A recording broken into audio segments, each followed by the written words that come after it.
Hello, கார்த்தியா?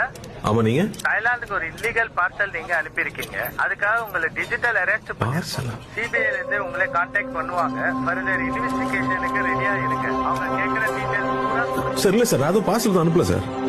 நீ கொஞ்சம் check பண்ணி பாருங்களேன் ப்ளீஸ். என்னடா என்னாச்சு? நான் ஏதோ கொரியர்ல ட்ரக்ஸ் அனுப்பிச்சிருக்கேன், தாய்லாந்துல மாட்டிக்கிச்சு, டிஜிட்டல் அரெஸ்ட்னு சொல்றானுங்க. முதல்ல போனை கட் பண்ணு. இன்னும் கொஞ்ச நேரத்துல ஃபுல் செட்டப்போட வீடியோ கால்லயே வருவான். சிபிஐ ஆஃபீஸர் பேசுறேன், இதை பத்தி வெளியில யார்கிட்டையும் சொல்லக்கூடாதுன்னு சொல்லுவான். உன் Aadhaar number, bank account number வரைக்கும் எல்லா டீட்டெயிலையும் புட்டு புட்டு வைப்பான். ஸ்கேம் கால்டா அது.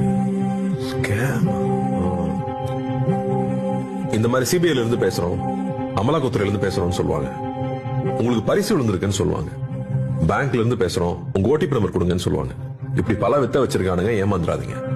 நம்மளுடைய பேராசையும் அறியாமையும் தான் இந்த மாதிரி சைபர் ஃப்ராட்ஸ்க்கான மூலதனமே.